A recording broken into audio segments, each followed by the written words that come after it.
Boa noite, Ana Carolina. Bom, pessoal, 7h10, acho que já podemos começar devagarinho, né? Assim como na última aula, nós não vamos tomar muito tempo, acho que às 8h10, máximo 8h30 a gente termina o nosso encontro. Esse é o segundo e último encontro, né? E nós vamos falar hoje não somente, mas um pouco do meu projeto de dissertação do mestrado PPGD UF. Mas só que eu aumentei um pouco, né, o escopo para a gente abordar alguns temas que vão ser importantes aí para vocês no final de graduação. Então, o pessoal pedindo para entrar. Deixa eu autorizar o pessoal que está pedindo entrada.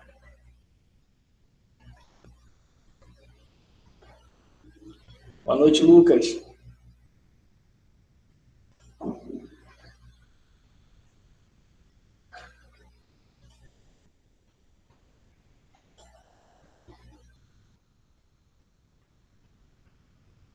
Tá, vamos lá. Então, falando novamente que entrou, eu autorizei o pessoal aqui. Bom, essa é a nossa segunda aula, é a segunda e última aula nossa aqui nesse semestre. Nós no primeiro encontro falamos sobre facções, proibicionismo, falamos sobre algumas teorias importantes ali do direito penal, que eu utilizei à época na elaboração do meu TCC, e o professor Hamilton, né, que fez esse cronograma, pediu para que, num segundo encontro, falasse um pouco sobre o meu projeto de mestrado, que eu apresentei e com o qual fui aprovado no PPGD da UF. Aumentei um pouquinho o escopo para trazer algumas coisas que eu nem pensava colocar na minha dissertação, mas preparando aqui essa aula para vocês com muito carinho, para que fosse algo que acrescentasse na vida de vocês, na vida acadêmica, enquanto futuros advogados, futuras advogadas, juízas, juízes, vocês lá na frente, né, quando forem se debruçar sobre um caso em matéria de direito penal, vocês lembrem, né, eu ficaria muito feliz de que isso aqui fosse útil para vocês lá na frente. Alguns avisos. O resumo, eu queria pedir para vocês, quando forem enviar para o professor Hamilton, além de enviar para ele, não pode deixar de enviar para o professor Hamilton, que mandassem para mim também. Eu gostaria de ler a perspectiva de vocês também sobre essas temáticas que nós vamos tratar aqui, até para utilizar isso na minha dissertação, né? Como eu costumo dizer, né? Eu estou investigando esse tema, não tenho muitas certezas, né? A gente tem um tema, a gente parte de um pressuposto, claro, mas eu estou na investigação. O pesquisador ele não pode ter uma ideia na cabeça dele e buscar só bibliografia e opiniões que concordem com ele. Ele tem que ouvir também outras perspectivas, até para que o trabalho fique o máximo completo possível. Então, assim, já agradeço de antemão aí a contribuição de vocês. Eu vou ler todos, faço questão de ler todos os resumos para incrementar nesse trabalho conjunto. Bom, a nossa temática vai ser sobre expansão penal. Nós vamos falar um pouco sobre esse termo, que é muito falado nas redes sociais, por juristas famosos, né? Nos últimos anos nós temos visto a prisão de muitas figuras importantes, e você vê advogados dando entrevistas, juízes, delegados, e muito se fala em alguns desses termos. Expansão penal, punitivismo, e trazendo para minha linha de pesquisa, eu vou falar sobre esses termos e os limites constitucionais, né, ligados às últimas políticas de segurança pública que o Brasil tem adotado, especificamente no combate ao crime organizado. No final, o nosso escopo final vai ser a famosa Lei Antifacção, né, que é a Lei 15.358 de 2026, também chamada de Lei Raul Júnior, mas também chamada por outros de Marco Legal de Combate ao Crime Organizado. Não vou começar com uma crítica à lei, mas uma delas é essa, que ela foi feita tão expressa, sem aquele devido cuidado, que ela não tem ainda uma nomenclatura consagrada, né, pela doutrina, pelos operadores do direito, né? Primeiro ponto aqui é o roteiro. Vou pular aqui isso aqui, porque esse material eu vou disponibilizar para vocês, só para vocês terem um direcionamento. Primeiro ponto, segurança pública. O que é segurança pública para vocês? Eu tenho certeza que cada um, quando vai pensar em segurança pública, eu particularmente, quando vou pensar nas palavras de segurança, que forma segurança pública, a gente pensa no policial fardado, né? O policial perseguindo criminosos, né? Pessoas que cometeram delitos. Você pensa em armamento. Só que segurança pública não se resume a isso. Isso também é parte da segurança pública. Aqui na nossa aula nós não vamos fazer nenhum tipo de demonização do trabalho que a polícia faz. Pelo contrário, ela faz parte da segurança pública. São pessoas que se arriscam diariamente para combater o crime organizado. Eles não estão ali... aqueles pequenos recortes que nós vemos de corrupção, de extrema violência, são efeitos colaterais. Mas aquele trabalho é importante para a segurança pública. Mas a segurança pública, como eu disse, não se resume a isso. A segurança pública não se trata apenas com medidas repressivas e de vigilância, mas com um sistema integrado e otimizado envolvendo instrumentos de coação, justiça, defesa dos direitos, saúde e social. O processo de segurança pública se inicia na prevenção, ou seja, faz parte da segurança pública toda aquela política que evitar que as pessoas, né, venham praticar delitos. A principal, né, que muito se fala, é a educação. Né? O processo de segurança se inicia pela prevenção e na reparação do dano, no tratamento das causas e na reinclusão na sociedade do autor do ilícito. Então, após, né, a apreensão de um indivíduo, faz parte também da segurança pública que esse indivíduo seja reinserido na sociedade. Esse é o termo de segurança pública, pelo menos, que é preconizado na nossa Constituição Federal, que pensa uma segurança pública cidadã. Portanto, no texto constitucional, se diz que a segurança pública é um direito e é um dever de todos.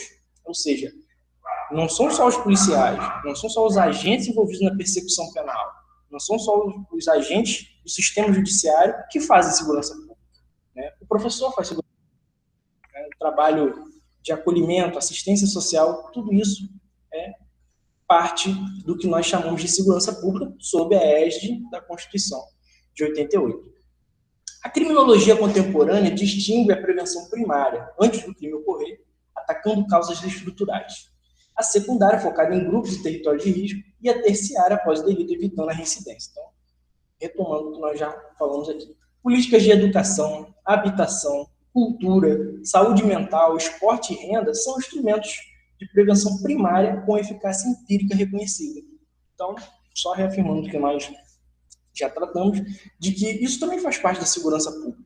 Então, a minha ideia com essa aula é abrir a mente de vocês, dos colegas, ou para aqueles que já têm, né, a mente mais afeita a esse tema da segurança pública, que a gente possa acrescentar mais ainda, né, para que esse termo seja entendido de maneira correta, né, que muitas vezes ele se torna limitado. O debate público, o debate que é feito em redes sociais, na mídia, acaba reduzindo o que é segurança pública, né, e esquecendo desse lado tão mais importante e mais abrangente da segurança pública que não é falado. Antes do próximo tópico, algumas reflexões sobre isso que nós falamos aqui.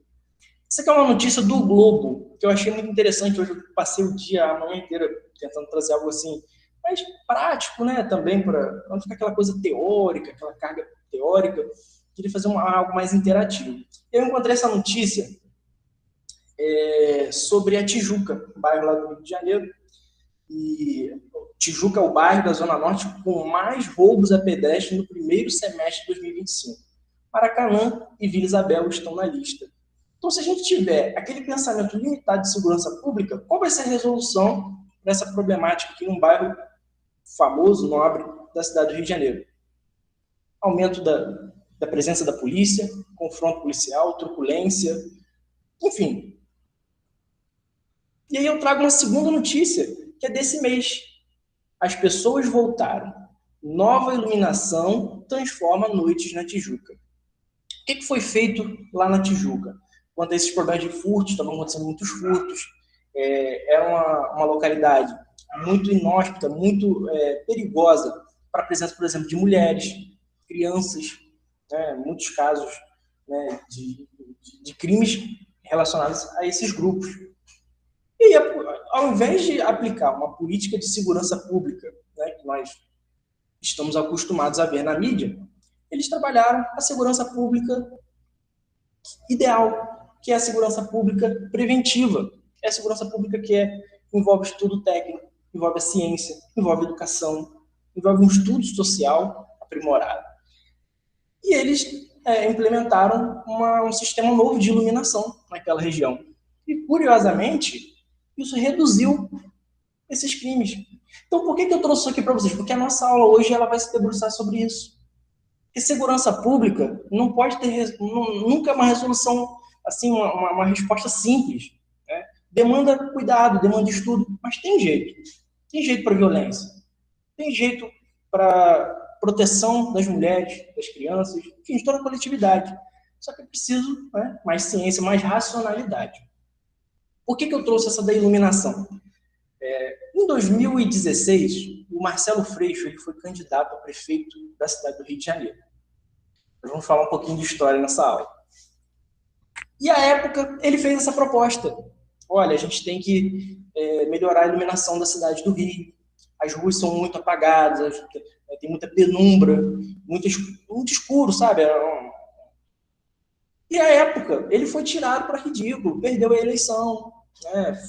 O eleito foi, salvo engano, Marcelo Crivella. As pessoas fizeram vários memes ridicularizando o Marcelo Freixo, que é um professor universitário, é um cara extremamente sério. E eu não estou falando questões políticas, não. Ele é uma pessoa séria. Qualquer pessoa de qualquer ideologia política vai reconhecer a seriedade do Marcelo Freixo.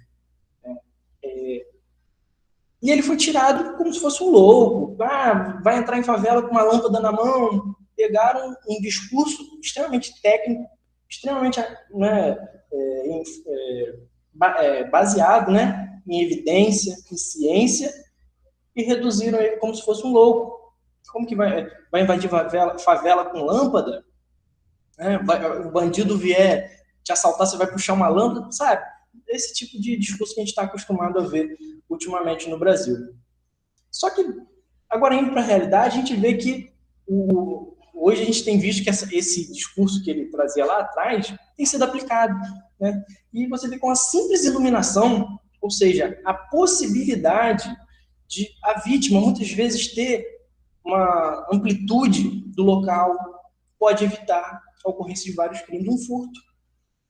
Então, segurança pública não se faz só com armas. Eu já tive a minha época de acreditar que a segurança pública era esse discurso que é muito bonito, é muito legal. A gente, um político sair e falar, não, eu vou endurecer, nós vamos ampliar, endurecer as leis, nós vamos ampliar a presença policial. Isso é muito bonito, mas é uma resposta simples para problemas complexos. E o primeiro termo que eu queria trazer para vocês é o populismo penal, muitas vezes chamado de punitivismo. Eu acho o termo punitivismo, como ele entrou muito no linguajar da mídia, eu não gosto de usar muito o punitivismo. Eu acho que ele criou aquela ideia da pessoa que só pensa em punir, e eu acho que não explica bem o termo. Eu prefiro o termo técnico populismo penal. Eles são sinônimos, mas eu prefiro falar em populismo penal, porque aí você sabe que está se referindo a um termo técnico específico. O que é o populismo? O que é o populismo? Quando falamos de populismo, nós lembramos de política como Getúlio Vargas, Juscelino Kubitschek. Era aquela política de massas, aquela política que agrada a maioria da sociedade. Isso é populismo. Né? São políticas que têm um baixo nível de rejeição. Populismo penal. O que é isso dentro do direito penal? Populismo penal é quando uma lei penal, uma política de segurança pública, ela é implementada, ela é pensada, ela é aprovada no Congresso, sancionada pelo presidente, apenas pensando na repercussão positiva na sociedade. Não se pensa em evidência, em ciência, em estudos, em ouvir a comunidade científica, ouvir a doutrina, os doutrinadores, as pessoas especialistas em segurança pública. Se pensa apenas na repercussão que aquilo vai ter. Na maioria das vezes, essas leis punitivistas, ou vinculadas ao populismo penal, elas são uma resposta a alguma questão de grande repercussão na sociedade. Eu trouxe alguns exemplos para vocês entenderem. Por exemplo, vocês já ouviram falar na Lei dos Crimes Hediondos? É uma lei muito importante no nosso país, muito em matéria de direito penal, endureceu muitas regras. Deixa eu aceitar aqui. A lei de crimes hediondos, ela remonta à década de 1990. Boa noite, Kevin. E ela foi aprovada, né, dentro dessa lógica que eu informei aqui para vocês. Ela veio não para resolver um problema complexo, com evidência, com ciência e com a opinião de pessoas especializadas no tema. Ela veio porque, em meados de 1990, o empresário Abílio Diniz, vocês já devem ter ouvido falar nele, faleceu há pouco tempo, dono do grupo Pão de Açúcar, tudo mais, um multimilionário brasileiro.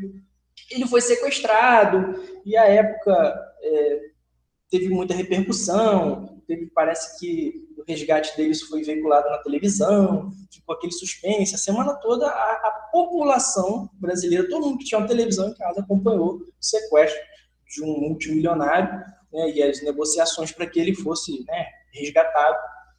Diante disso, o presidente à época, Fernando Collor, nós estamos em 1990, junto com a sua base, na época contava com a base forte no Congresso, eles lançam a lei de crimes hediondos. E aí eles falam, não, nós vamos endurecer as penas, essas pessoas vão ter dificuldade de progredir de regime, nós vamos ampliar, enfim, as punições, vamos endurecer. Então, isso se trata de populismo penal. É endurecer por endurecer, é ampliar por ampliar. Qual foi a resolução prática disso? Né? Você vê que, por exemplo, o sequestro, salvo engano, por conta da situação da Abílio Diniz, está lá. Sendo que, assim, existem tantos outros crimes, né, muito mais graves, que ficaram esquecidos pela lei de crime hediondo, foram incluídos depois. Então, assim, isso é populismo penal. É quando o legislador e o executivo, ao sancionar, eles criam uma política de segurança pública ou uma nova legislação penal para dar uma resposta à sociedade, né, para manter a popularidade política. Né? Então, isso aqui vai ser importante, porque lá na frente nós vamos falar sobre a Operação Contenção. Trouxe essa notícia aqui do Senado, para não ficar só nas minhas palavras, que fala que comoções sociais, tradicionalmente no Brasil, comoções sociais influenciam punições. E aqui, no caso, eles estão falando dos crimes hediondos. Mas nós podemos falar de vários casos. Um famoso sofre um determinado crime, cria-se a lei com o nome daquele famoso, ampliando, endurecendo as penas. Aconteceu aquele caso, justíssima lei de vazamento das fotos íntimas da Carolina Dickmann, acho que por volta de 2011, 12. Criou-se uma nova lei, criando um novo tipo penal, endurecendo, ampliando o direito penal com o nome daquela, né, vítima que ficou de grande repercussão. Claro que existe o seu ponto positivo, é uma resposta a algo extremamente sério que aconteceu com a Carolina Dickmann, mas, assim, a gente não pode esquecer o problema estrutural, que é o Brasil só cria política de segurança pública e lei penal pensando na repercussão, vinculado ao populismo penal, ao punitivismo. Não tem nenhuma resposta para esse problema. Eles pensam em o quê? Em punir. Né? Punir acaba sendo a última resposta. Então, o termo técnico é o fenômeno pelo qual legisladores definem sanções criminais com base no apelo eleitoral junto à opinião pública, em detrimento de critérios técnicos e empíricos sobre a efetividade das penas no enfrentamento da criminalidade e das causas estruturais dos problemas sociais. É aquela famosa frase, tem que apodrecer atrás das grades.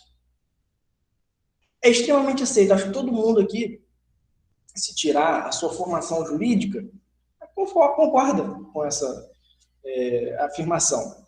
Mas qual é a realidade prática disso? De uma pessoa apodrecer atrás das grades? Não que eu seja um abolicionista penal, estou longe disso. Mas, assim, o apodrecer atrás das grades, né? Qual a prática disso? Em que isso vai contribuir para a segurança pública? Em que isso vai contribuir para que novos crimes venham a ocorrer? Em nada. O fato é, em nada. Isso aqui pode ter a sua importância, mas não resolve. Próximo tópico aqui. E aí, para ilustrar, né, como eu disse, eu vou trazer os termos e vou trazer algumas questões históricas para a gente refletir. Eu trouxe aqui alguns exemplos de populismo penal, de punitivismo. Né? Quando se fala em segurança, em novas políticas de segurança pública, em novas leis penais, pensando na comoção. E aqui eu tenho essa mensagem que, à época, eu lembro do dia que essa notícia saiu, do Wilson Witzel. Ele estava, vocês podem ver na imagem, essa primeira imagem, ele está no enterro de um policial que foi assassinado numa incursão em uma comunidade do Rio de Janeiro.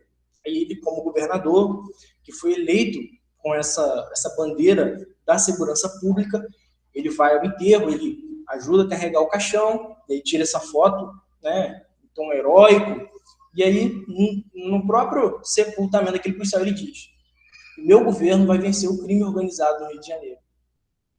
Então, assim, isso soou extremamente popular. Ele, no início do governo dele, era extremamente popular, uma pessoa extremamente benquista pela população, porque ele trazia aquela ideia de esperança, aquela ideia de que, poxa, ele vai aumentar o efetivo policial, novas incursões, vai combater o crime, vai se instalar uma guerra contra a criminalidade e prometendo que ia vencer a criminalidade no Rio de Janeiro. Né?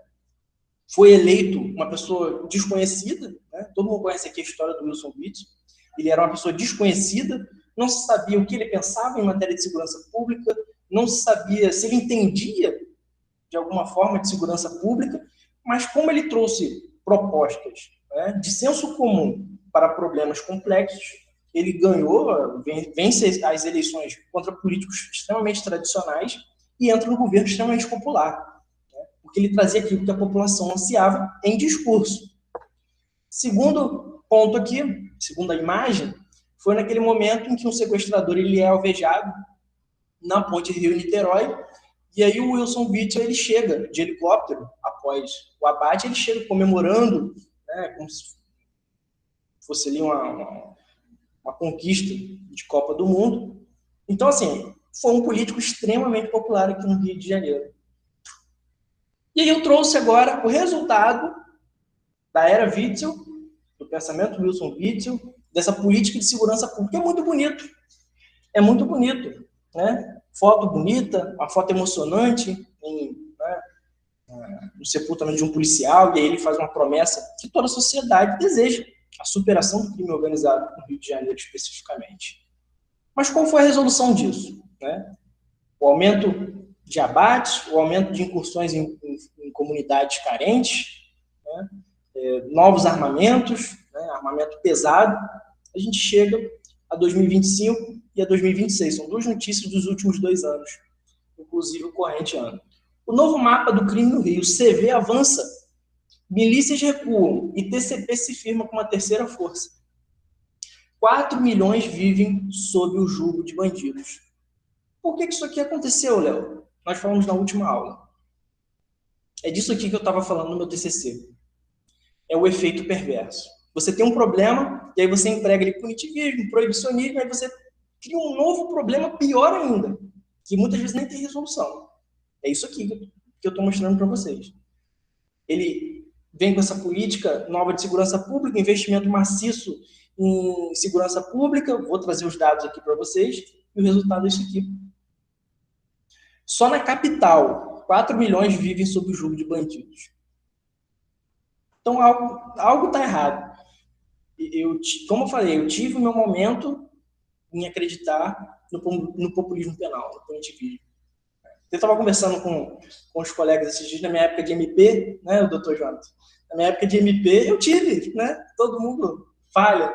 A época que você ali, com aquelas teorias do MP, né, o Ministério Público tem um caráter mais punitivista, de que eu seguia aquilo ali, fazia as peças naquela linha de pensamento. Mas à medida que você vai estudando, vendo os dados, né, práticos, os dados científicos, você vê que algo está errado. O Brasil sempre implementou populismo penal e o punitivismo. E o crime só avança. E foi nesse momento que eu percebi que alguma coisa estava errada. Essa política ela não poderia mais ser aplicada. E é isso que eu quero mostrar aqui para vocês hoje. Segundo ponto, PF indicia Rodrigo Bacelar e mais 4 pelo vazamento de dados para o Comando Vermelho. Então aqui nós vemos uma distorção de que segurança pública, como eu falei ao início, não é feita só com arma, com tiro, com incursão em comunidades carentes. Não é assim que vai se fazer segurança pública, não é assim que o Comando Vermelho será superado. É o que eu falo no meu TCC, é a frase final. Vocês podem depois dar uma olhadinha na frase final. Só há uma forma de vencer o crime organizado. É que o Estado mesmo, o próprio Estado se organize. Porque o próprio Estado ele é organizado, ele não pensa a segurança pública no macro, né? Ele só pensa no micro. Então ele não pensa na questão política, na reforma política. Nós falamos aqui da educação, nós falamos aqui da assistência social, da prevenção. Todo esse universo macro da segurança pública, ele não é pensado pelo Estado brasileiro. O Estado brasileiro ele é desorganizado. E, portanto, ele criou o seu pior inimigo, que é o crime organizado. Matéria lá do TCC. Aqui, para finalizar essa temática do populismo penal, e principalmente do Wilson Witzel, que é o exemplo maior que nós temos, e incontestável, eu trago um trecho lá do TCC, que é um recorte desse livro, que é muito bom. Quem deseja fazer TCC em matéria de direito penal, segurança pública, criminologia, eu recomendo muito a República das Milícias. Ele conta a história do banditismo no Rio de Janeiro, né, das milícias, dos grupos de extermínio, Escuderie Lecoq, e chega nos dias atuais. Então ele faz todo um apanhado, e esse livro particularmente fez parte da minha formação criminológica, que eu vi que sempre foi aplicada essa mesma política. Né? E por isso que eu vi que ela, no meu entendimento, pelo menos, ela é fracassada. Sobre isso, o Bruno Paz Manso, que é o autor desse livro, ele traz esse trecho aqui. Witzel assumiu o governo tendo à disposição 1,2 bilhão de reais para investir nas corporações policiais do Rio de Janeiro. Dinheiro herdado da intervenção federal. Lembrando, 2018, a segurança pública do Rio de Janeiro sofreu uma intervenção federal, governo Michel Temer, interventor federal, general Braga Neto. Dinheiro herdado da intervenção federal. Foram comprados 3 mil fuzis, 1,2 milhão de cartuchos de munição, 20 submetralhadoras, 5 caveirões, 4 mil carros de patrulhamento. É certo que uma polícia bem equipada trabalha melhor, mas não quando suas estruturas estão comprometidas e associadas com o crime. Então foi só uma confirmação do que nós já havíamos discutido aqui. A segurança pública ela não pode ser pensada dessa forma simplista que ela tem sido pensada no Brasil. Isso aqui não é uma crítica política, não, gente. É uma crítica científica. Né? Enquanto essa política for aplicada, o efeito colateral disso é que inúmeras vidas vão ser perdidas a troco de nada, sabe? Sobre esse livro aqui, quem não tiver tempo de parar para ler, ele é pequenininho, ele tem 250 páginas por aí. Mas melhor do que o livro, e eu li o livro umas 2 vezes, é o podcast do A República das Milícias.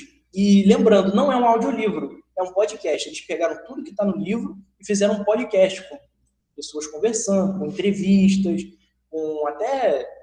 Eles fazem até uma cena, de algumas cenas, eles encenam ali em áudio, obviamente, né? E você consegue, pela forma como eles criam ali o cenário, sabe? Entender muito bem a mensagem que eles querem passar. Então, assim, um podcast muito bom. Como eu vou passar esse material para vocês, vocês podem pegar o link. A República das Milícias, é do Globoplay, mas tem no Spotify, tem no YouTube. É muito bacana. Recomendo a todos. E eu tenho certeza, assim, que mesmo quem não gosta de direito penal e tal, é uma formação humanística de ponta, sabe? Vocês vão ter ali um conhecimento histórico imenso e é bacana, é maneiro de ouvir. Muito bom mesmo. Lembra muito as produções do Rádio Novelo.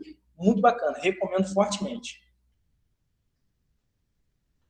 Agora, o segundo tema, nós vamos falar sobre a expansão do direito penal.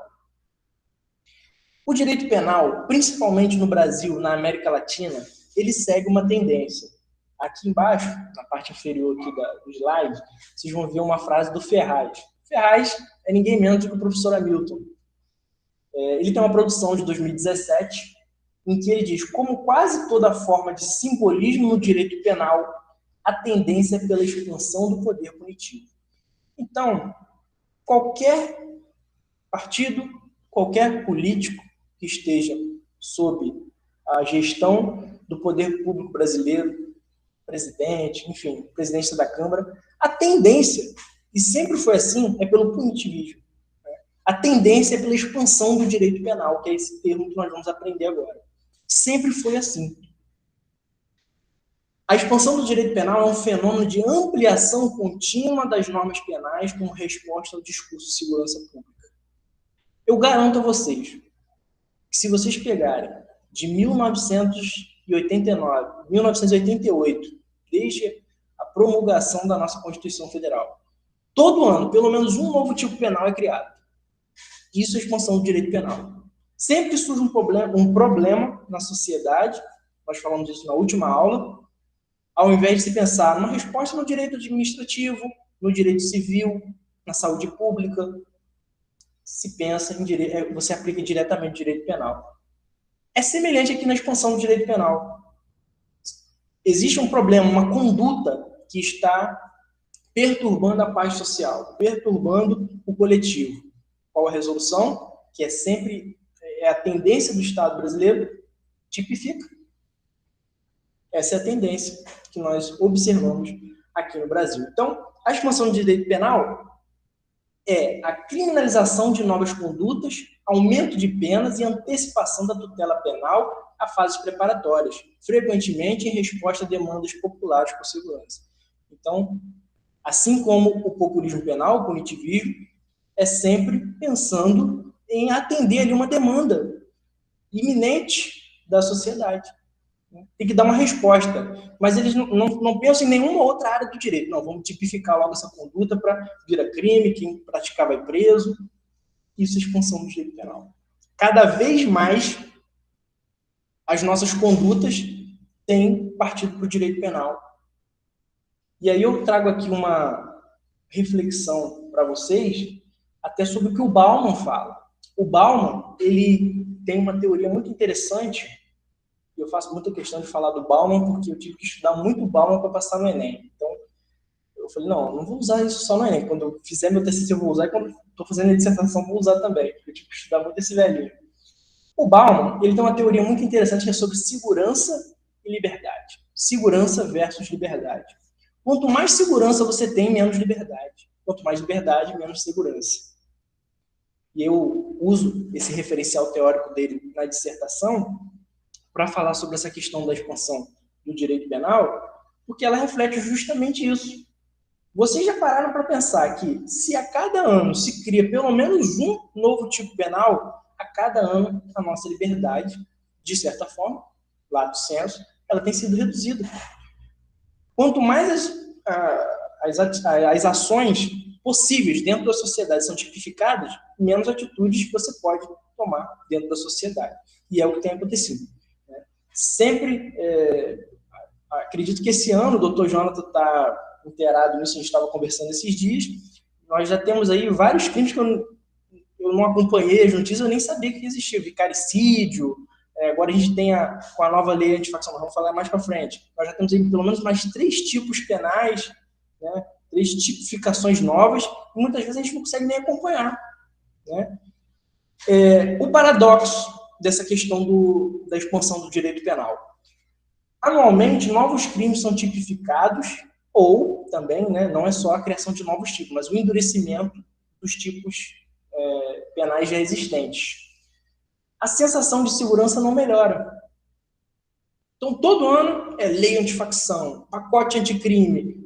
Cada vez mais as liberdades estão sendo reduzidas em troca de segurança, mas não há nenhum estudo que aponte, na verdade, o contrário, que diga que a nossa sensação de segurança no Brasil melhorou.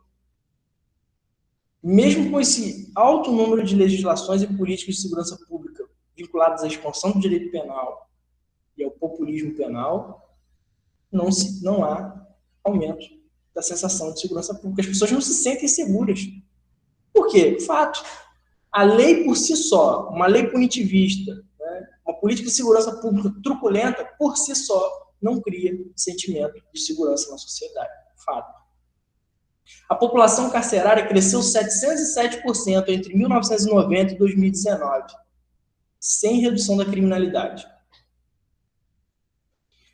E aí eu falo aqui também, dentro dessa temática, eu vou trabalhar no meu projeto de dissertação, que eu mandei lá no grupo, sobre a teoria do Levitz e do Ziblatt, que eles são autores daquele livro Como as Democracias Morrem, em que eles falam sobre um crescente processo de erosão democrática. Claro que o Levitsky e o Ziblatt, eles falam em matéria de ciência política, mas o fenômeno é o mesmo. A erosão democrática é um processo lento, gradual, em que a democracia ela vai sendo lentamente erodida, lentamente sendo mitigada. As pessoas não vão percebendo, mas a democracia está sendo debilitada. É exatamente, eu entendo uma relação direta com o que a gente tem visto em matéria de expansão do direito penal. Aos poucos, tudo está sendo tipificado, tudo, crimes com penas altíssimas, e não se fala nisso, não se fala que a segurança não está melhorando, mas qual o novo problema que isso está gerando? Né? E aí nós vamos chegar aqui no ponto final, é exatamente o que eu me proponho a estudar na dissertação, que é o fato de que as nossas garantias fundamentais, elas estão começando já de um período de recorte de 2019 a 2026 a serem mitigadas em troca desse discurso fajuto de combate ao crime organizado, que infelizmente não tem combatido o crime organizado. As garantias estão indo embora, penas endurecidas, menos direitos, menos garantias, e a segurança não aumenta, a população carcerária só aumenta. Chegando na minha dissertação, o título, Segurança Pública em confronto com garantias fundamentais em tempos de erosão democrática. Então, nós vamos falar de segurança pública e como que essa política de segurança pública aplicada hoje no Brasil odierno, ela começou a confrontar agora com garantias fundamentais. Começaram a tipificar tanto, endurecer, ampliar, como nós falamos ali, verbos que a gente tem que tomar cuidado, ampliar, endurecer. Começou a tocar em garantias que antes nós achávamos que eram consolidadas. E hoje, essas garantias elas são relativizadas. Nós vamos falar aqui mais à frente de advogado conversando com o cliente grampeado. Temos aqui colegas advogados, doutor Jonathan, doutor Kevin, que talvez quando terminaram a graduação e se formaram há pouco tempo, entendiam como uma garantia base do Estado brasileiro há 4, 5 anos atrás. E hoje isso é relativizado. Não é mais uma garantia do advogado sua inviolabilidade. Vocês acompanharam aquela advogada que foi presa dentro do escritório de advocacia por um delegado, que era vítima do crime que supostamente ela estava sendo acusada.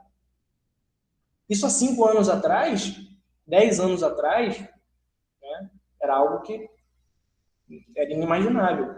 Mas é aquilo que eu falei para vocês, é uma erosão. Não é da noite para o dia, é devagarzinho, né? Vai se relativizando, né? E aquilo ali, aos pouquinhos, vai se desgastando aquela garantia até o ponto que ela começa a ser questionada. Olha, essa garantia aqui antes consolidada, ela foi se desgastando, e aí passam a questionar se aquilo é realmente uma garantia. Até que ponto vai essa garantia? Né?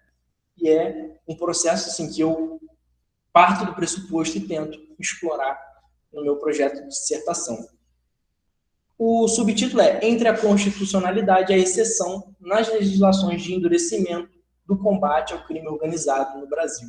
Por isso que eu peguei esse recorte de 2019 para cá, porque eu acredito que foi quando a gente, desde a Constituição de 88, tem esse tipo de política.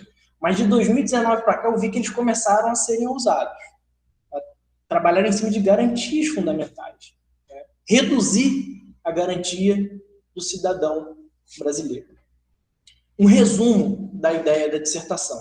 É uma pesquisa sobre a tensão entre medidas de segurança pública adotadas no Brasil entre 2019 e 2025, leis mais duras contra o crime organizado e direitos fundamentais garantidos pela Constituição, analisando se essas medidas respeitam o Estado democrático de direito ou representam uma deriva autoritária e excepcional.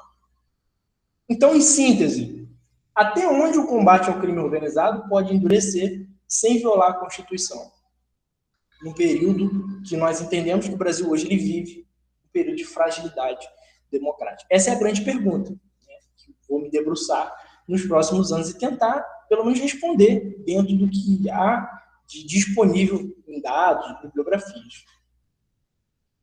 E aqui também vocês entendem um porquê, né, que vocês me conhecem de um outro local, vocês me conhecem da Monitoria de Direito Constitucional 3. E aí, do nada, eu apareço aqui o direito penal, algo totalmente, né, não totalmente diferente, mas uma matéria diferente. Por isso, né, aqui eu não deixo de falar de direito constitucional. Só que para entender isso aqui, eu tive que sentar e aprender algo que eu sempre tive muita dificuldade, que é o direito penal.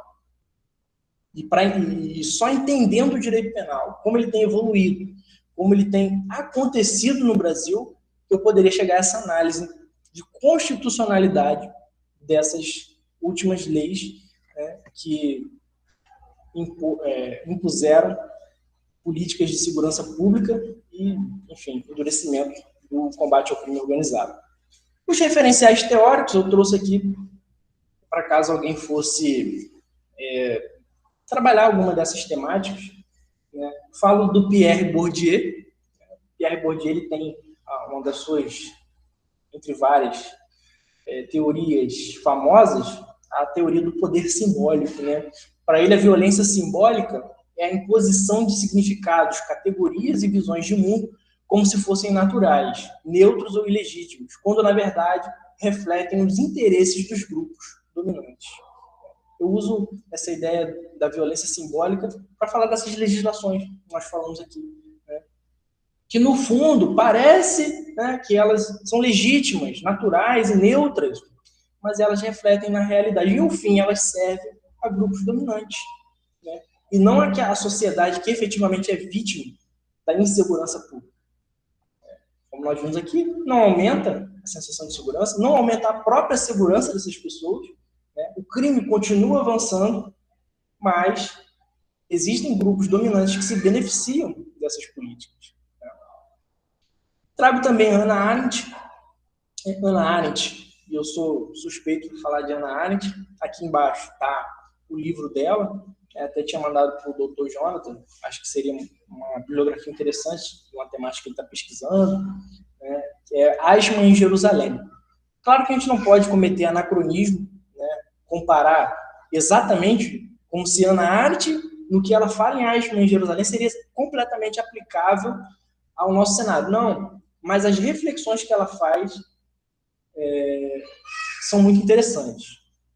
Ela trabalha num contexto pós-Segunda Guerra Mundial, no momento em que estão sendo julgados vários dos generais, né, políticos de elevado poder no regime nazista, recém-derrotado e liderado por Adolf Hitler. E quando ela começa a analisar esses políticos, esses generais que impuseram ali sobre a Alemanha e sobre grupos minoritários genocídio, tratamento desumano, ela percebe que muitos deles não são pessoas desumanas, pessoas afeitas ao genocídio, ou pessoas, né, com aquele pensamento sanguinário. São burocratas. São pessoas que, né, praticavam um mal que ela chama de banal.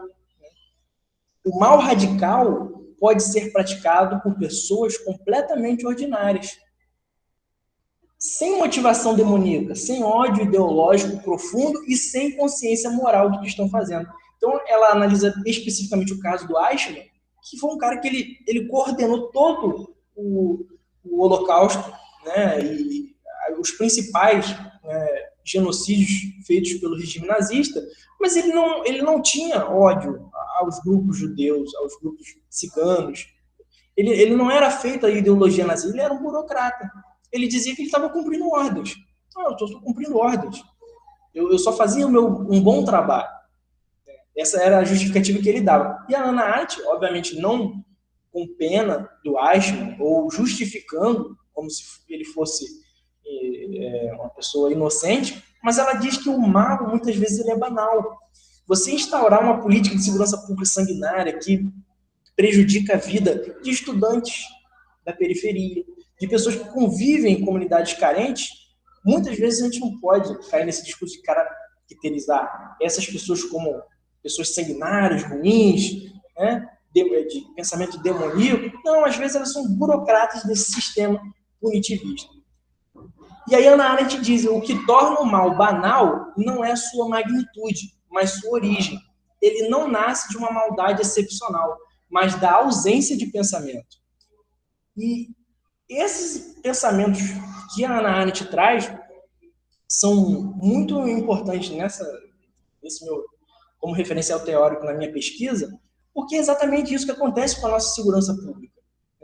Não é que existam ali pessoas ruins, né? Existem, mas não é só isso que faz, né, o fracasso dessas nossas políticas de segurança pública. É que é a ausência de pensamento. A ausência daquilo que nós falamos ao início, que são políticas pensadas, científicas, com embasamento teórico, embasamento prático, e que a comunidade como um todo participe, a universidade participe, né? Os próprios profissionais de segurança pública, policiais, participem. É sempre de cima para baixo. O Levitsky e o Ziblatt nós já falamos, né? Eles trabalham mais sobre um viés de ciência política, sobre a questão das democracias e como elas têm sido corrompidas no mundo atual. Ele trabalha aqui que as democracias atualmente elas não têm sido derrubadas ou sofrido grandes lesões como antigamente, com golpes militares, né, com mortes, né, Salvador Allende, aqui no Brasil, João Goulart sendo deposto e instaurado o regime ditatorial de 64. No mundo atual, a democracia ela tem sido destruída de dentro dela mesma para fora. Pessoas eleitas. Né? O tanque na rua e o general no palanque tornaram-se raridade. O novo padrão é mais silencioso, mais gradual e, por isso, muito mais difícil de combater. Por que eu trago Levitsky e Ziblatt? Por que eu trago essa ideia de ciência política para uma dissertação que é, teoricamente, sobre direito penal, sobre direito constitucional? Né? Porque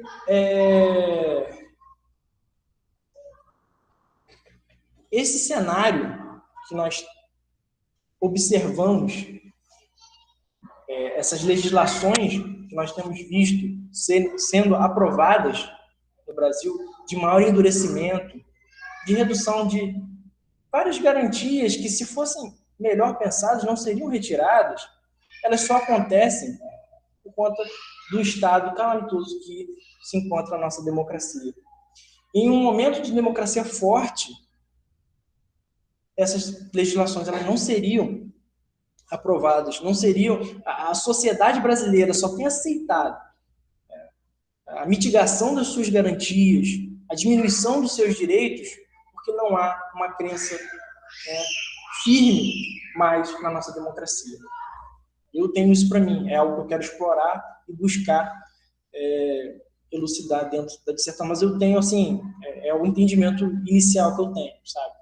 De que isso, em uma democracia sadia, em um país em que a democracia não fosse tão questionada como no Brasil, eu acredito que essas legislações jamais seriam aprovadas, jamais teriam, né, a aprovação da sociedade. E aí a primeira legislação que eu trabalho na dissertação como exemplo desse período de diminuição das garantias é o pacote anticrime. O pacote anticrime, só para a gente falar um pouco de história, ele foi proposto pelo Sérgio Moro assim que ele assume o Ministério de Justiça e Segurança Pública, e ele já era um projeto que já existia da gestão anterior, do governo Michel Temer, mais especificamente, quem iniciou esse pacote anticrime, o anteprojeto de pacote anticrime, foi um camarada chamado Alexandre de Moraes, que era ministro da Justiça à época. E aí ele sai do ministério, assume a vaga do ministro Teori Zavascki no Supremo Tribunal Federal e, passada a eleição, o Sérgio Moro assume em 1º de janeiro de 2019 e continua esse anteprojeto denominado Projeto Anticrime, que depois de aprovado se torna Pacote Anticrime. E ele era tudo isso que nós falamos aqui. Nós não falamos de populismo penal, expansão do direito penal. Está aqui. A explicação prática de tudo isso de teórico que nós falamos até agora está aqui. Um ponto importante, claro, a gente nunca pode levar as coisas a ferro e fogo, né? Ah, não, a minha teoria está 100% certa, eu encaixo ela na realidade, ela entra perfeito como maluco. Não. O pacote anticrime, embora tenha prejudicado em muito as garantias, trago muitos endurecimentos desnecessários, ela trouxe um ponto importante que eu particularmente sou favorável, que foi o juiz das garantias. Eu acho que isso ampliava as garantias do nosso sistema constitucional. Só que esse foi um dos únicos institutos da lei que o Supremo Tribunal Federal deixou suspenso aí por vários anos. A única coisa, vamos dizer assim, boa do pacote anticrime, o Supremo tinha que julgar, né, tinha que analisar se era constitucional ou não, como que isso seria aplicado, como que o CNJ ia aplicar isso no Brasil, como que seria administrativamente implementado. Isso ficou suspenso até que o Supremo decidisse sobre isso. Por muito tempo, o que era muito bom ficou sem aplicação prática no Brasil. Um dos pontos de mitigação das garantias fundamentais. O acordo de não persecução penal. Eu até conversei muito sobre isso com o doutor Jonathan, e se ele tiver aí, se quiser falar um pouquinho sobre, ele foi uma pessoa que conversou muito comigo quando eu estava pensando aí no meu tema, e ele comentou comigo, realmente, Léo, eu analiso com muita pragmatismo o pacote anticrime. Por exemplo, ele traz, né, a novidade do acordo de não persecução penal, e é obrigatório, né, ele vai falar sobre, e me corrigir se eu estiver errado, mas o acordo de não persecução penal, ele traz algo totalmente contrário ao nosso sistema brasileiro, né, e as garantias constitucionais de não incriminação. Para fazer o uso, para gozar do benefício, vamos assim dizer, do acordo de não persecução penal, se pressupõe, por exemplo, a confissão. O que isso cria? Uma distorção que muito se observava no sistema do common law norte-americano, em que muitas vezes, não é o Léo que está dizendo isso, né? Eu tento trazer um mínimo de senso comum aqui, ou praticamente zero, algo relacionado a evidências, artigos. Em países, né, o principal, os Estados Unidos, do common law, muitas vezes as pessoas preferem confessar um crime que não cometeram para fazer uso de um acordo do que tentar provar sua própria inocência. Isso foi algo que foi trazido para o Brasil nessa questão do acordo de não persecução penal. Doutor João, quer falar alguma coisa, doutor João? Não, Léo, perfeito. E só uma crítica mesmo relacionada ao acordo de não persecução penal, é que na prática forense, né, nós vemos que é uma confissão que não serve para absolutamente nada. É no sentido seguinte, é como se fosse uma confissão pedagógica, né?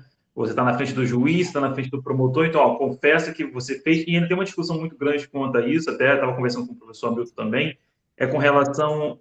não há uma limitação na lei, não há uma justificação em que confissão é essa. Eu confesso o quê? Eu confesso o crime? Eu sou obrigado a confessar um crime que eu não cometi? Ou eu confesso o seguinte, não, eu conheço os fatos, eu sei que aconteceram, mas eu confesso que tenho conhecimento, né? Eu tenho conhecimento que eu cometi, eu confesso...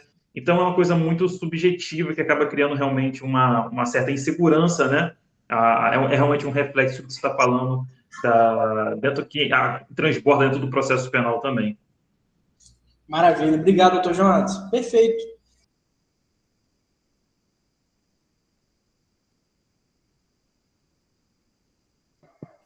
O microfone está muito baixo, Léo. Perdão. Perfeito, doutor Jonathan. Obrigado pelas ricas considerações. Outro ponto também trazido aí pelo pacote anticrime foi o confisco alargado, né, a possibilidade de perdimento de bens incompatíveis com a renda lícita do condenado. Então, se essa pessoa é uma pessoa criminosa, que está na prática de um ato infracional, isso não dá direito ao Estado de atingir aquilo que foi conquistado licitamente. E o pacote anticrime tem uma grande distorção nisso, né? Carregando a punição de alguns atos daquele indivíduo e isso recaindo sobre bens, muitas vezes lícitos, que esse indivíduo tinha. Então, isso aqui está muito ligado àquela questão do direito penal do inimigo, né? Não, se esse cara ele é criminoso, a gente não vai nem aplicar, ele não tem direito a garantias, direito a nada. Bate primeiro, pergunta depois. É bem essa lógica que o pacote anticrime trouxe nessa questão dos bens. Geralmente, assim, ações tomadas nesse sentido, muitas foram anuladas, muitas são reanalisadas porque, né, não fazem essa diferenciação. Execução antecipada, o endurecimento do regime de cumprimento de pena, restrição ao livramento condicional em crimes hediondos. Então, mais uma vez, os crimes que já tinham uma dificuldade de progressão de regime, e o pacote anticrime fez questão de reafirmar e reendurecer, num segundo momento, endurecer essas regras para aqueles que cometessem crimes hediondos. Trouxe também o artifício da infiltração e do agente disfarçado. Gente, isso aqui bate muito, né? A própria súmula 145 do STF fala sobre isso. Isso aqui bate muito com aquela ideia de flagrante preparado. Isso não é aceitável pelo nosso sistema de direito penal. Assim, me desculpa, mas todo mundo aqui estudou, todo mundo já pegou um livro do próprio, pode ser um livro até do grego, vai ouvir falar sobre a questão do flagrante preparado, que isso não é aceito no nosso sistema penal, nosso sistema penal acusatório. E o pacote anticrime ele traz a possibilidade de infiltração em agente disfarçado. O Aury Lopes Júnior, vocês conhecem o Aury Lopes Júnior? Inclusive, ele é o advogado da Deolane. Não sei se vocês estão acompanhando. O Aury Lopes Júnior, por exemplo, ele é contra, porque ele diz que um agente ali que se infiltra ali dentro da facção, por exemplo, dentro ali daquele grupo criminoso, daquela organização criminosa, fingindo ser parte dela. E aí ele recolhe algumas declarações daquelas pessoas, algumas falas até autoincriminatórias, que não seriam possíveis se faladas se eles soubessem que estavam falando com um agente de segurança pública, com um agente do judiciário. Por isso que eu digo, isso bate muito naquela questão do flagrante preparado. Se aquelas pessoas soubessem que estão lidando ali com um policial infiltrado, elas não se autoincriminariam, né? Que é uma outra garantia também, que é mitigada aqui, de certa forma, parcialmente mitigada, que é o direito de não se autoincriminar. O RDD e sigilo também, né? Mais uma proposta aqui também que é muito criticada, né? O parágrafo 6º do artigo 52 determina que as visitas serão gravadas em sistema de áudio ou áudio e vídeo e com autorização judicial fiscalizada por agente penitenciário. Aqui, não é que permitiu de forma explícita grampear advogado. Não. Está totalmente em desacordo com o Estatuto da Ordem dos Advogados do Brasil. Está totalmente em desacordo com as garantias que a advocacia tem. Mas criou uma dúvida. O texto do artigo, ele deixa em aberto. Na prática, isso acabou autorizando, de certa forma, que acontecessem casos de não respeito ali à inviolabilidade do advogado quando em contato com o seu cliente. E muitas vezes sendo grampeado o advogado. E isso volta no PL antifacção, a possibilidade de se grampear advogado, o que era uma garantia consolidada há pouco tempo. está aqui também com a gente nessa aula, Dr. Douglas, outro grande criminalista que a gente tem aqui na região, que com certeza vai concordar comigo. Era uma garantia, né? Nós estudávamos na universidade como praticamente certo, e hoje isso é relativizado pelo pacote anticrime e recentemente pelo PL, pela lei antifacção. E por que falamos de todos esses referenciais, teorias e históricos? Para entender a última grande legislação que traz todas essas características que nós falamos, de expansão do direito penal, de punitivismo, populismo penal, que é o PL antifacção, o famoso PL antifacção.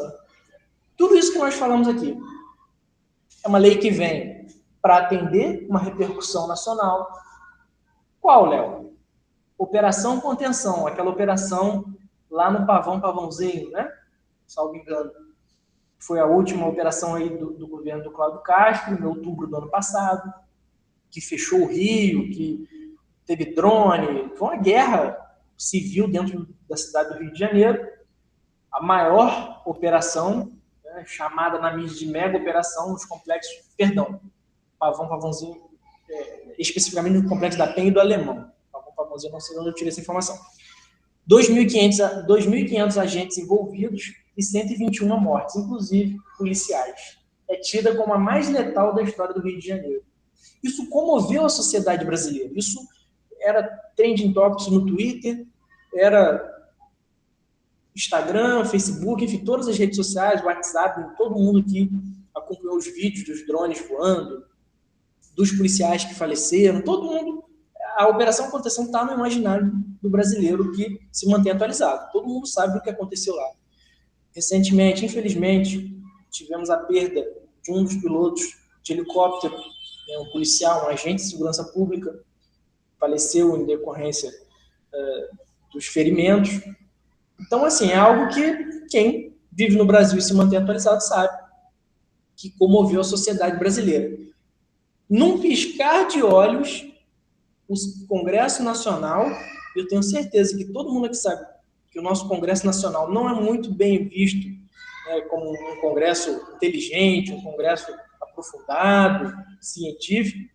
Num piscar de olhos, eles trouxeram uma resolução, então, criaram esse PL antifacção, que vinha como uma resposta à mega operação, né, para ajudar com o combate ao crime organizado no Rio de Janeiro. Assim como nós falamos lá atrás do Collor, Cláudio Castro, ele entrou na mídia, ele ficou popularíssimo. Ele passou a ser trending topics, né, no Twitter, ele passou a ser citado em tudo quanto é canto, popularidade lá em cima, cogitado para o Senado. É tudo isso que nós falamos lá no início. Eu não falei daquilo ali à toa, é para vocês entenderem como isso tudo é aplicado na nossa realidade atual. Todas essas teorias. A tramitação, o PL 5582 de 2025 foi enviado pelo presidente Lula para a Câmara dos Deputados. A Câmara, ou seja, vem de um governo centro-esquerda, mais progressista, né? O presidente da Câmara, Hugo Mota, ele nomeia como relator um membro da oposição, o deputado Capitão Derrite, que era secretário de Segurança Pública de São Paulo, com forte influência, uma pessoa que é abertamente influenciada pelo sistema de segurança pública aplicado em El Salvador, sob a gestão de Nayib Bukele. Então, assim, eles criam um PL, né? Tudo que deu certo em El Salvador para aplicar no Brasil, tramita em 3, 4 meses e a gente chega em 2026 com a lei já aprovada. É tudo isso que a gente falou aqui, gente. Não foi nada pensado, não foi nada articulado, discutido. Não houve audiência pública, não houve ouvir a comunidade, ouvir a doutrina, ouvir os agentes de segurança pública, as pessoas envolvidas, a sociedade civil, nada disso.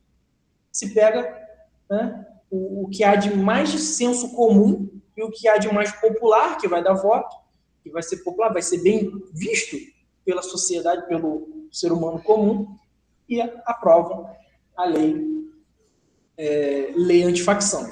Eu estava falando aqui no início, né, com vocês, e falei também com o professor Hamilton, que essa lei, ela é tão, assim, sem referencial, sem uma carga, sem todo um trabalho por trás dela, que ela não tem nem um nome consagrado pela sociedade. A sociedade não teve nem tempo de entender o que é essa legislação. Então, ela tem vários nomes. Ela é chamada de Lei Raul Jungmann. Então, o Brasil tem essa... Lembra que eu falei lá da Lei Carolina Dickmann? Então, botou Lei Raul Jungmann em homenagem a um ex-ministro da Segurança Pública brasileiro, que veio a falecer, um grande...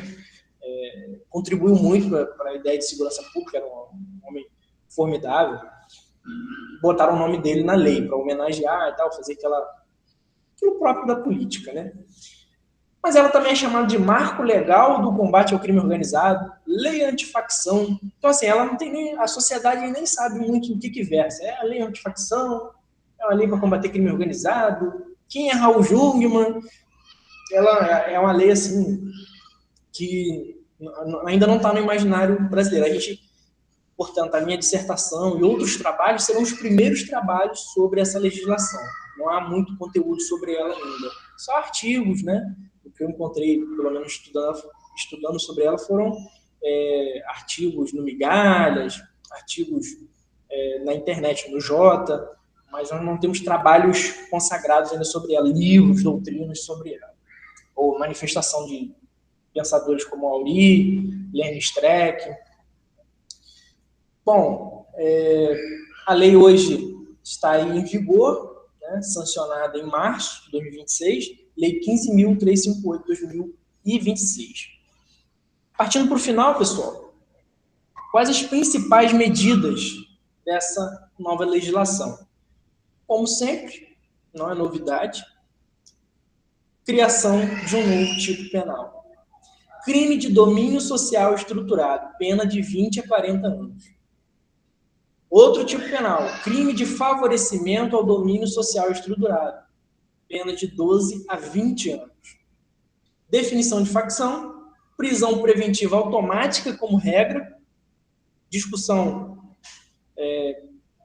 muito profunda, não vou entrar aqui, mas vocês já sabem aí que a prisão preventiva ela é usada ali dentro do processo penal quando outras medidas, sabe, se exaure ali, outras medidas, né, que não a própria prisão preventiva, e se utiliza a prisão preventiva em último caso. E aqui não, agora a prisão preventiva como regra. Primeiro prende, depois se analisa o que faz. Mas primeiro, vamos prender logo. Na dúvida, prende. Vedação ao livramento condicional, fiança e indulto. Só isso aqui já dá uma dissertação. Vedação ao livramento condicional, fiança e indulto. É mais do que um endurecimento. Isso aqui você está mitigando em algumas dessas propostas você vê uma mitigação parcial. Aqui você vê uma mitigação completa de garantias fundamentais. O direito ao indulto, por exemplo. Audiência de custódia virtual como regra. Isso aqui, se a gente analisar sob o ponto de vista de um cidadão comum, vai parecer maneiro, bacana, tecnologia, né? Qual o problema disso aqui? A audiência de custódia, ela surge no Brasil com a ideia de que, né, aquela pessoa que vem a ser capturada pelo sistema de persecução penal, ela tem a oportunidade, num prazo razoável, né? O doutor Jonathan vai me dizer aí o prazo, 24 horas, doutor? Na teoria...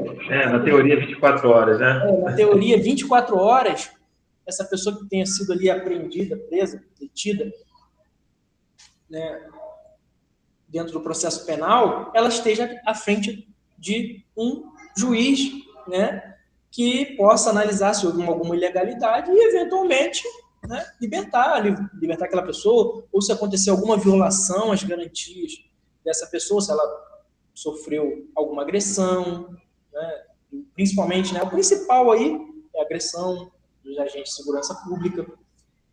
Quando você joga isso para uma audiência virtual, você compromete essa garantia, né?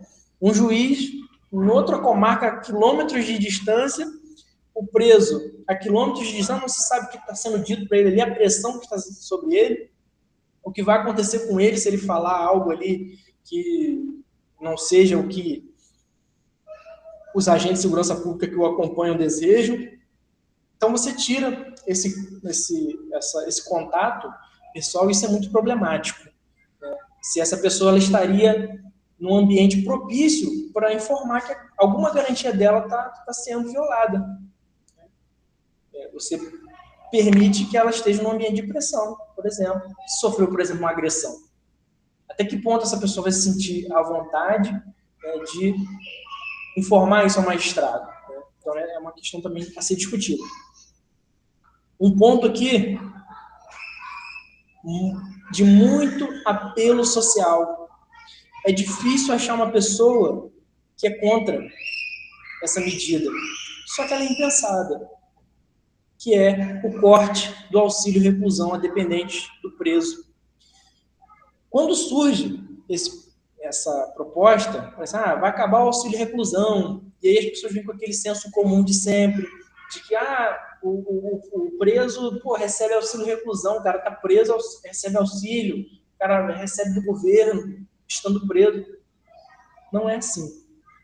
O auxílio reclusão, ele é um benefício, um auxílio de natureza previdenciária, que a pessoa adquire esse direito dentro da seara previdenciária através da sua contribuição para aquele órgão de previdência, o INSS.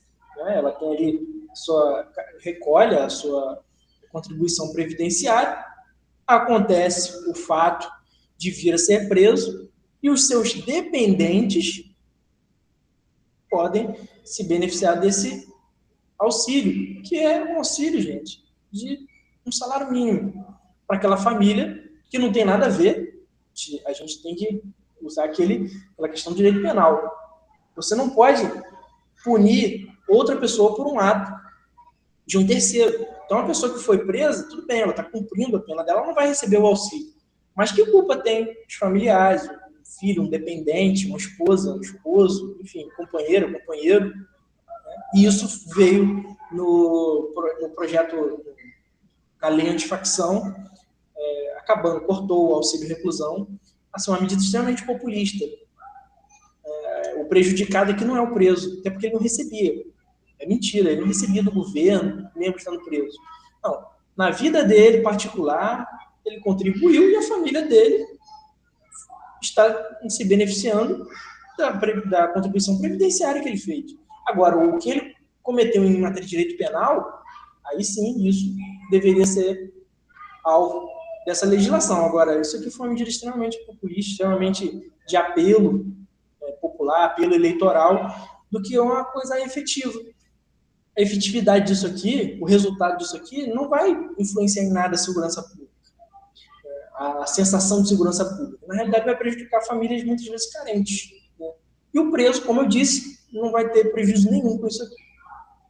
Supressão do direito de voto de presos provisórios. Está em mais uma proposta discutida nessa tramitação do PL antifacção, que era a possibilidade de supressão do direito de voto dos presos provisórios. Outra garantia, o direito ao voto, que era basilar, e que hoje já se discute a relativização. Pode um preso provisório votar, mas é mais uma garantia que se vê confrontada pela lei antifacção. Então, eu elenquei aqui as medidas mais controversas, nós já falamos sobre elas, né? Uma análise constitucional aqui, vou mandar esse material para vocês.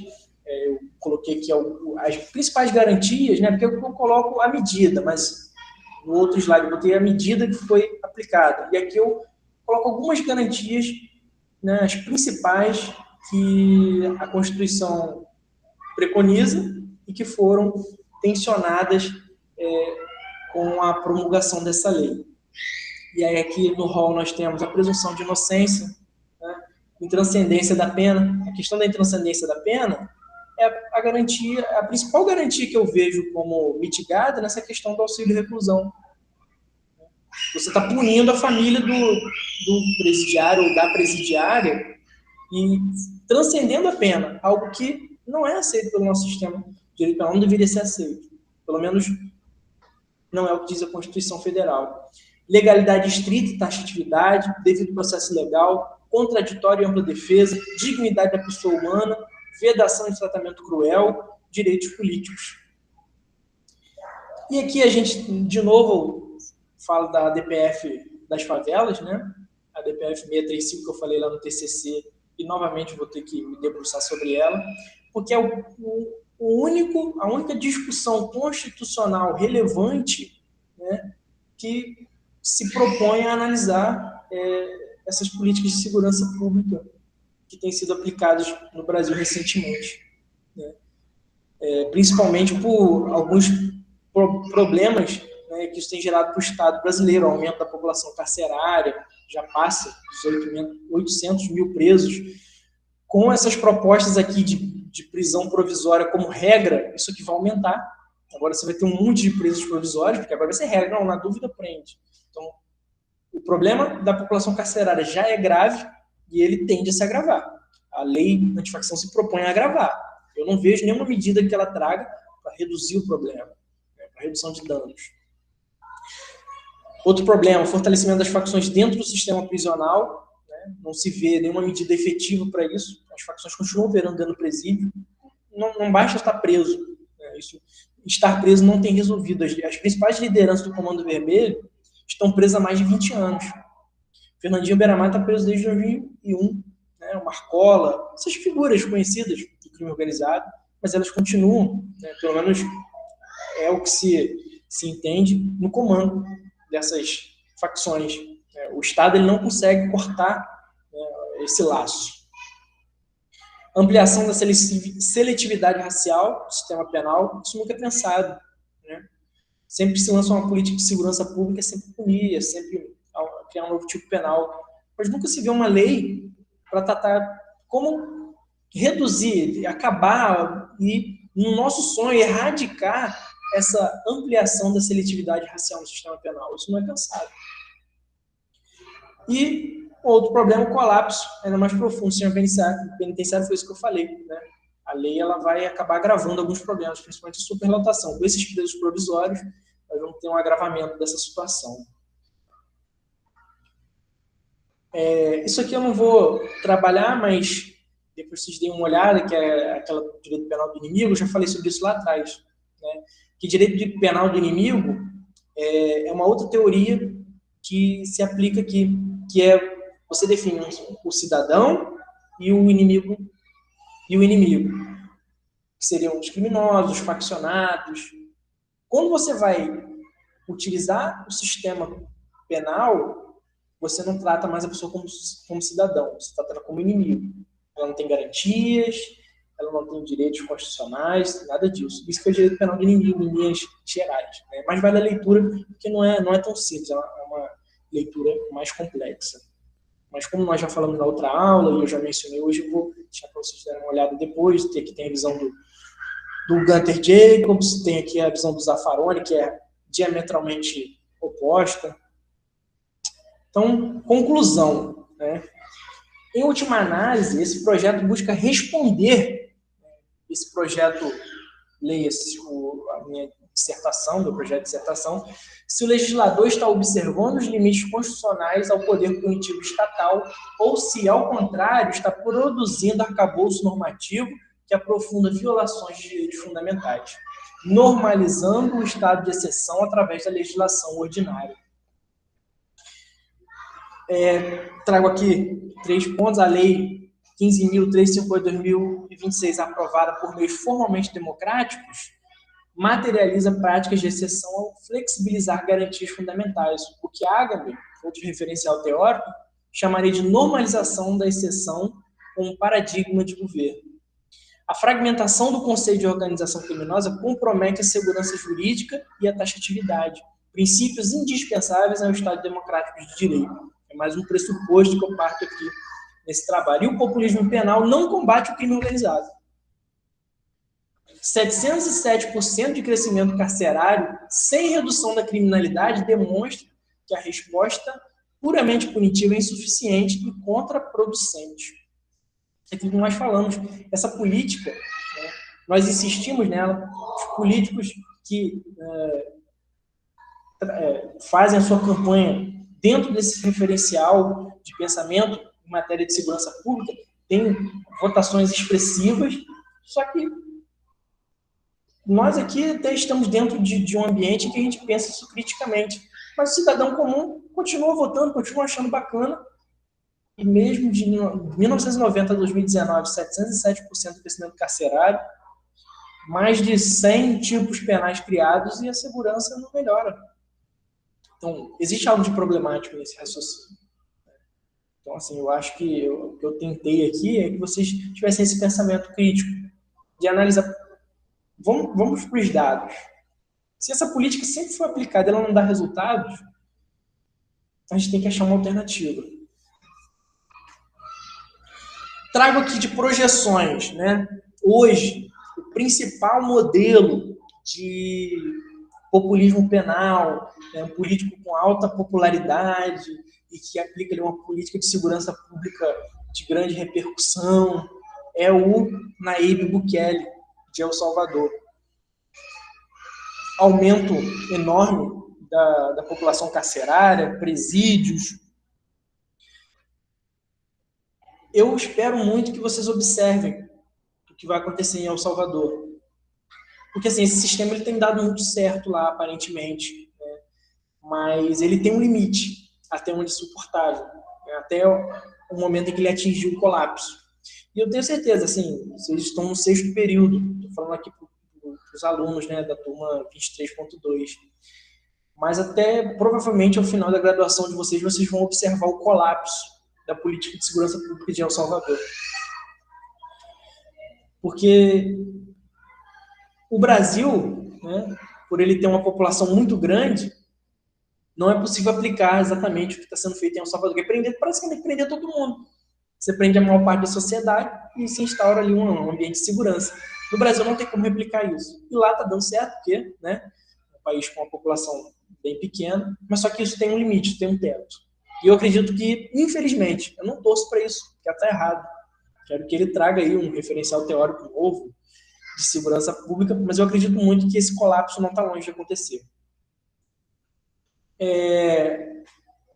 Como eu falei para vocês, eu tenho aqui meu objetivo nessas aulas, trazer, junto com o Jonathan, com as aulas dele, né, que se complementam, que dialogam, né, tanto que ele traz a aplicação prática de um operador do direito, de um advogado criminalista sério, de um advogado criminalista, né, combativo, e eu trago aqui algo complementar a isso, que é o raciocínio de vocês, que vocês sejam pensadores e figuras ativas, né, no debate da segurança pública, do direito penal, que tenham como defesa as garantias fundamentais. Né? E por quê? Só um minutinho. E por que eu trago esse referencial teórico para vocês de defesa das garantias fundamentais? Eu gosto sempre de trazer essa frase do Martin Niemöller. Ele é um alemão, e ele traz essa frase aqui no contexto do nazismo, em que ele fala assim: quando os nazistas vieram buscar os comunistas, fiquei calado, afinal eu não era comunista. Quando prenderam os social-democratas, fiquei calado, afinal eu não era social-democrata. Quando vieram buscar os sindicalistas, não protestei, afinal eu não era sindicalista. Quando vieram buscar os judeus, fiquei calado, afinal eu não era judeu. Quando vieram me buscar, já não havia mais ninguém para protestar. E essa frase aqui, ela fala muito sobre a tolerância, sobre o cuidado que nós devemos ter com direitos que muitas vezes nem nos protegem minorias, protegem grupos que muitas vezes nós não pertencemos. Por quê? Permitir que garantias, né, de outros grupos, de outras formas de pensamento sejam atacadas, de certa forma permite que em algum momento essa mitigação de garantia, que esse punitivismo chegue até mesmo até nós. Né? E vocês vão ser brilhantes operadores do direito, tenho certeza disso, essa turma é fantástica. O Jonathan também tem essa visão. Eu, nessas ricas oportunidades, pude estar com vocês, são alunos brilhantes, esforçados, aplicados, é que vocês tenham esse pensamento. Como se for, né, vocês forem uma magistrada, um magistrado, uma promotora, um promotor, que vocês pensem que o apoio a esse tipo de política, o apoio a essa mitigação de garantias fundamentais, né, que vocês não aprovem isso de maneira passiva, porque em algum momento isso vai chegar na sua própria atuação. Né? Então, hoje a gente está vendo os advogados sofrerem, né, a mitigação de suas garantias, né, e muitas vezes a gente fica calado sobre isso, acha natural, naturaliza, mas em algum momento isso vai chegar no magistrado também, em algum momento isso vai chegar no promotor também. Então a gente tem que, eu acredito que operadores do direito brilhantes que vocês são, vocês sejam sempre protetores das garantias fundamentais. Não aceitem que elas sejam relativizadas. E é isso, gente. Foi isso que eu preparei para nosso segundo encontro. Acabei um pouquinho mais tarde, mas é isso. Espero ler os resumos de vocês. Mandem para mim e mandem para o Hamilton também. Não esqueçam, para ganhar a nota tem que mandar para o Hamilton. Para mim, vocês vão estar me ajudando muito, porque eu faço questão de entender a leitura que vocês têm dessa temática. Quero agradecer a oportunidade que vocês me dão, a segunda oportunidade de estar aqui com vocês, né, lá na monitoria e agora aqui no estágio docente.